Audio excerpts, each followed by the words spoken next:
What is going on, guys? Jack here and welcome to episode 18 of our Liverpool FC Let's Play here in Football Manager 2016. Hopefully you guys are good. Today I've got for you guys a live commentary in the league, and that is going to be against Chelsea at home. First things first though, we're going to have a look at the fixtures since the last episode, which if you missed, as always, go check it out. It was a win 3-1 against Sevilla in the Champions League group stage. We ended up finishing second, and as a result of that, we went to the knockout rounds, and well, we've had our knockout round draw done. Shall we have a look at who we've been drawn against? Are you guys ready for this? Yeah, Real Madrid. Could have been easier. Could have been a lot easier. I'm a bit annoyed that we didn't get, a really kind draw, but we have to deal with the hand that we were dealt, and we'll try our best against them come February. Anyway, there have been some games since that Sevilla episode, the first of which was against Arsenal here, and it was a 1-1 draw. Daniel Sturridge getting an early goal for us. They actually had Gabriel sent off in the 68th minute, having already made all three of their subs, and I thought we were in a really good position at that point. However, Mesut Ozil, I don't know why I call him Metas. That's not right, it's Mesut Ozil, grabbed a goal for them, and that secured a draw for Arsenal. Now, you're probably wondering, Jack, why are you clicking here? Why are we watching this highlight? The reason we're watching it is for Sturridge's goal in the 3rd minute, guys, because this was absolutely incredible. If you've played enough FM over the years, you'll know of the runs where a player makes an incredible run and then at the end of it blasts it into row Z, and the game kind of says, what a goal that would have been. Look where Sturridge picks up the ball here, out wide, cuts inside one, knocks it past two more, and then rifles it into the top left corner. That was just an amazing goal to score, and I couldn't quite believe it had actually gone in when it happened. So there's your highlight of the, run of fixtures that you missed. That was the best goal that we scored.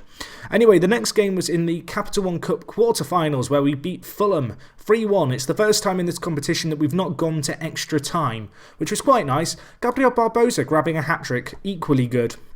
This guy, 20 years old, has a little bit of potential left to fulfill. He's a very good player.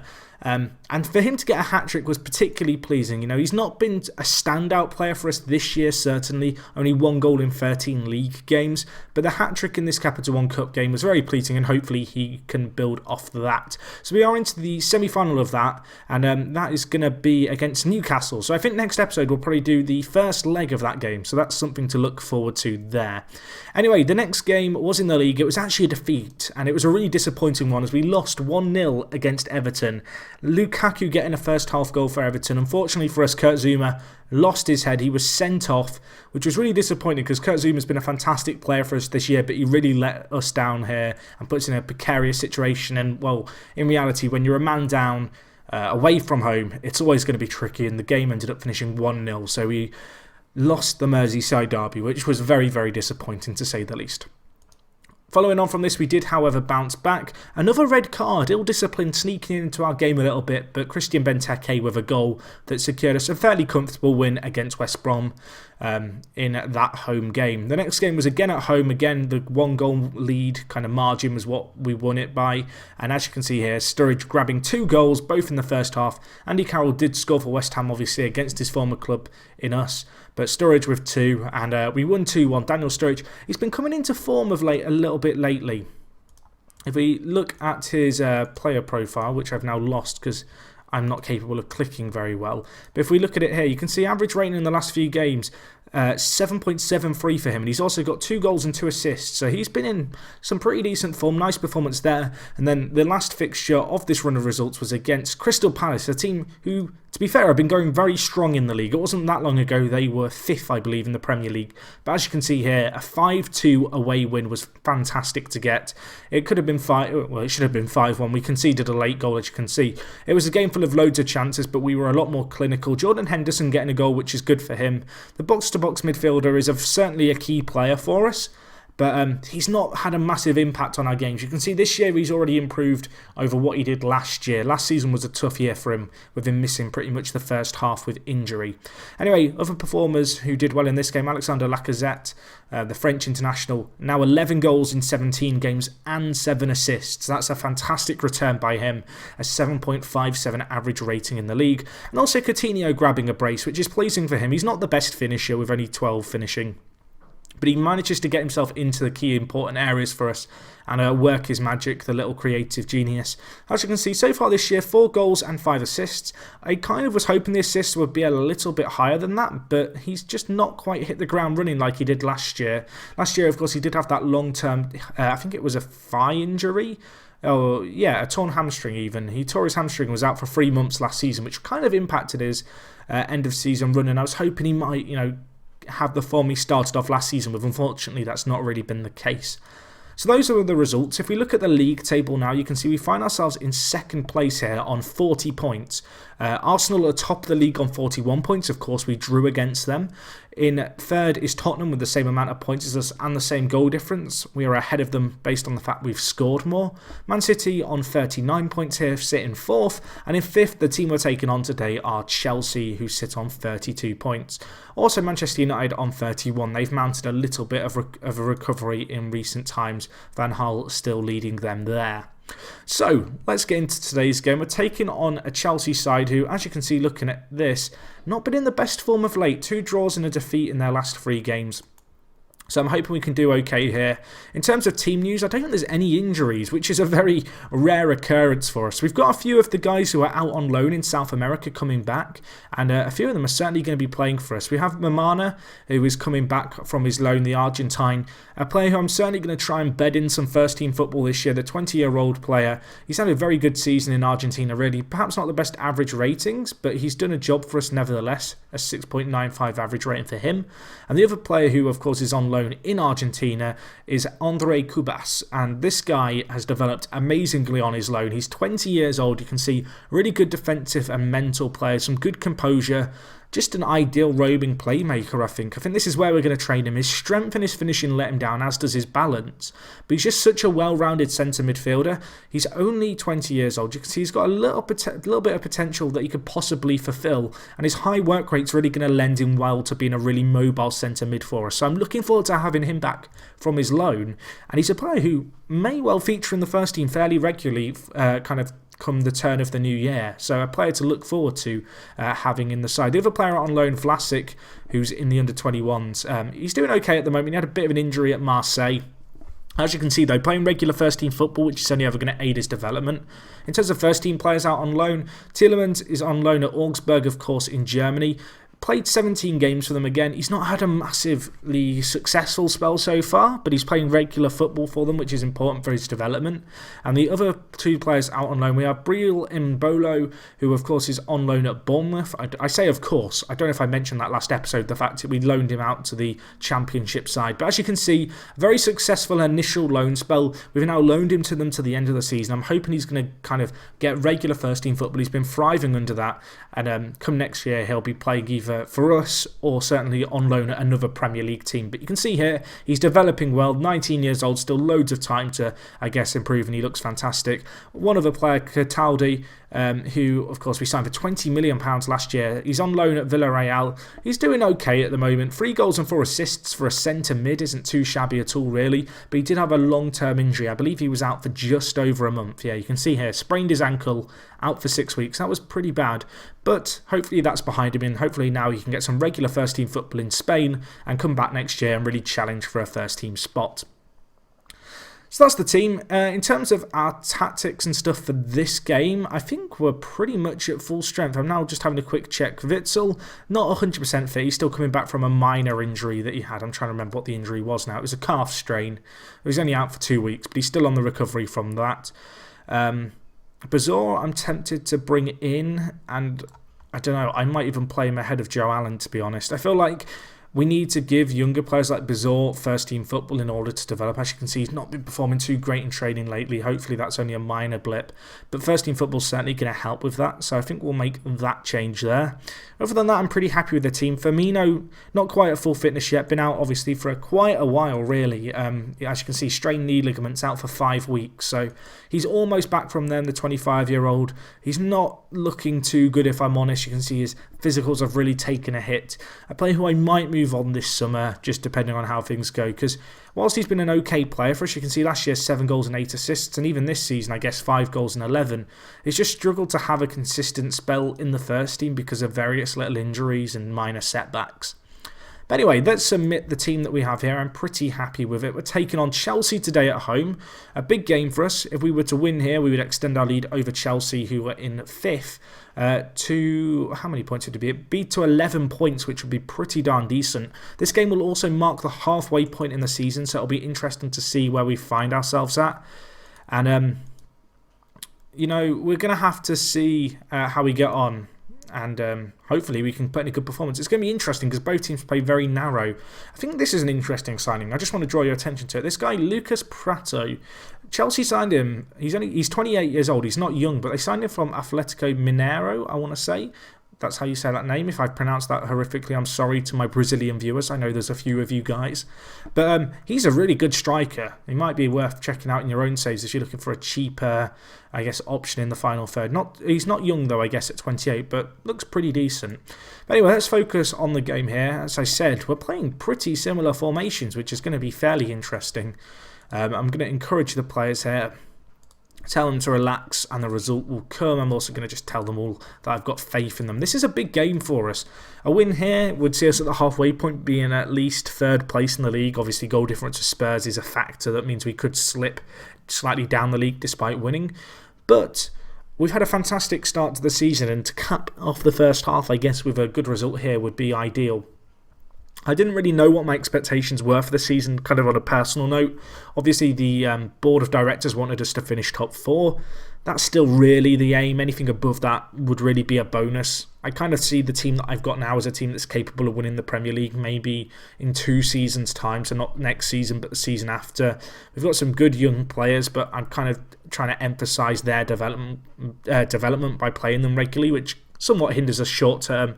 But nevertheless, we have a very good side, and I'm hoping that we can continue in the kind of form we've shown this half of the season into next season. And Arsenal, whilst they've looked very, very solid at the top of the table, we've looked very good ourselves. Big wins against the likes of Man City and United were pretty memorable. As we have a chance here. Lacazette, fantastic save by Courtois. Can we get the cross in? Can we? Coutinho, not going to get there. It's probably going to be cleared away, and that'll be the end of the highlight. But good to see us get that first early chance. 58% possession. As I said, Arsenal looking very strong this season. I think they've only conceded maybe single digits. I know Petr Cech's the best goalkeeper in terms of clean sheets in the league, stats-wise. We'll have a little rundown of the league stats and all that jazz to show you guys what's going on after this game as we have a chance here. Free kick cleared away, though. Of course, Chelsea last year missed out on Champions League football. They're in the Europa League, but they finished 5th in the league on the last day of the season, which is pretty bad for them. And we're just going to look to capitalise on this chance we have here. Please, Lacazette rifles it into the roof of the net, making it 1-0. His 14th goal of the season. Sturridge with the assist.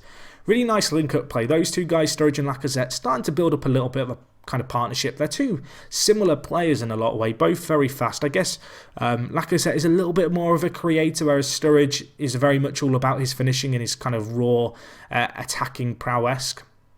But it allows them to work off each other really well. And you have to say, looking at the stats, it's probably been deserved. We have 60% of the possession. We are pretty much dominating this game right now. If we could get another before half-time, that would be amazing, but I won't be too needy. Looking at this, Arsenal winning 3-0 at half-time against Swansea. I think I also just saw Man City losing 1-0, so that's a good result for us.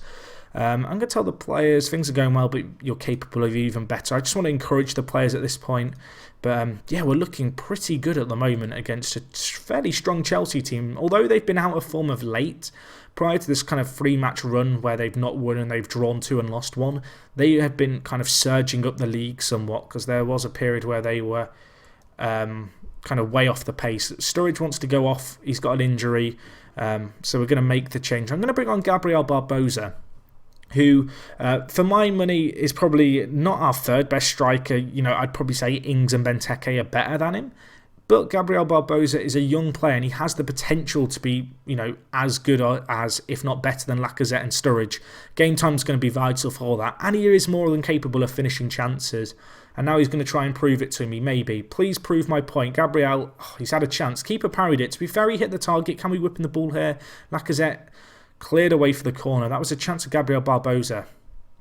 I was hoping, having sung his praises, he was just going to come and score just to, you know, prove the point. Unfortunately, though, squanders the opportunity that came his way. Did well to find himself in the opportunity. Did well to cut inside.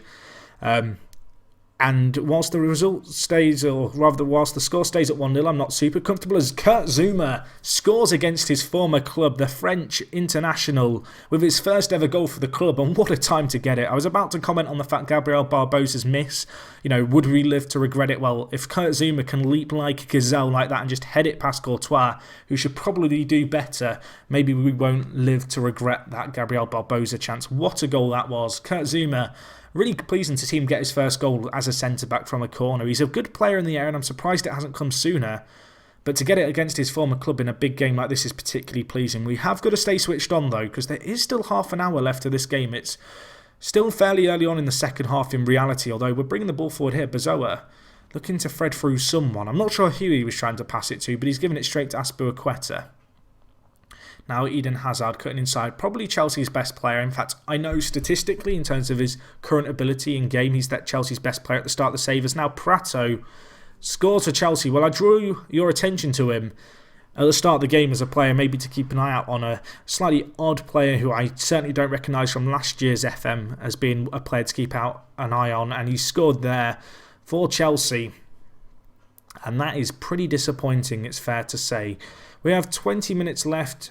We need to just keep our heads on here. We dropped down to third. I guess that is goal difference, but right now we have to concentrate on our result. We can't worry about the Spurs goal difference. It's pretty irrelevant in the grand scheme of things. We need to get the win here as, well, Chelsea have a chance. We do clear it away. Can we look to break? Lacazette, Gabriel Barbosa in the box, the sub. Lacazette plays it to Nathaniel Klein, who whips in the ball. Azpilicueta clearing it away, but Klein still with it. Klein, incidentally, highest average rating in the Premier League going into this game of any player. And has Sakho been fouled there? He hasn't. Van Ginkel with an effort. Mignolet, though, what a save, my son. Fantastic save by the Belgium number one in goal there for us against Van Ginkel. Now we need to deal with this corner. Cross comes in at the second time of asking to Ramirez. Azpilicueta, don't let the ball get into the box. Kurt Zouma, what a header, my son. Just get rid of it. The highlight, end it now, FM. Please just end the highlight. Don't give them another chance here. They've already had one clear-cut chance which they missed. Azpilicueta will not get to that. It's going to be a throw into us. 20 minutes left. Do I want to make a change? We have a few players struggling a little bit on the fitness front. However, we are kind of lacking a centre mid. I'm going to bring off Bazoa. I keep saying Bazoa. I'm sorry, it's Bazoa. I will get there eventually, I promise.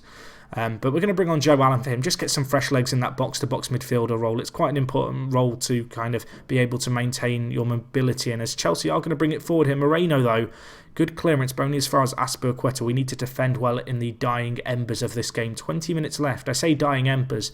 There's still time for a few goals yet as the ball comes in. Sakho clears it, but only as far as Ivanovic. Now Carrick inside to Prato. Oscar scores for Chelsea. That is a disappointing goal to concede. I'm going to give our players the team talk. Aggressive. Show some passion. I want you guys to get your heads on. I don't use the touchline team talks enough. To be honest, I often kind of just forget that they exist, but I'm going to use one there as, well, Chelsea score from that little Oscar chance. 10 minutes left. I could change things once more. Lacazette's having a good game. Coutinho's having a bit of a so-so game. We're going to bring on Jordan Ibe, I think. Just get some legs and some pace injected into the final third. Maybe we can look to craft out one more opportunity. But time slipping away here. 2-2 wouldn't necessarily be the worst result by any means, but given the fact we've led 2-0, I'd be a little bit disappointed, although we have a chance here maybe. I don't want to get my hopes up, but Klein could whip in a good ball here. He can. Lacazette has scored 3-2. I will take 3-2 all day long. Lacazette, the hero, with a late winner. I talked about Klein, and his average rating so far this year. He's whipped in a beautiful ball here. Joe Allen just lays it out to Nathaniel Klein. Back post, Lacazette is lurking for that little volley. Keeper cannot get across. We have just got a vital 3 points there. That is an incredible end to this game. Just blow the whistle now, ref. Blow it now. That will do. Mark Clattenburg blows the full-time whistle. We get a 3-2 win, which I'm going to be honest, I just had given up on. I didn't think it was going to happen. Despite we do slip down the league, but United seem to have lost too. They lost 4-1 to Brentford, bottom of the league. And that leaves us, 11 points clear of the team in fifth. And we are, I guess, gaining some ground and certainly extending our lead over the teams who we need to be concerned about in terms of trying to get that top 4 finish that our fans and the board crave. So what a result that has been. So guys, next episode, I'm probably going to do the Capital One Cup first leg. That's going to be a big game for us. We're taking on Newcastle at home. Hopefully we can get a win there and go on a little bit of a cup run. Hopefully I'll see you guys for that episode then. As always, if you have enjoyed this video, smash the like button. It does help me out. Leave a comment. Let me know what you made of that game. Did you think the game was over? I certainly did. Lacazette coming up big for us there though. And yeah, that wraps things up for me, guys. So thank you so much for watching as always. And it is me, Jack. And I'll talk to you guys in a bit. I'm out.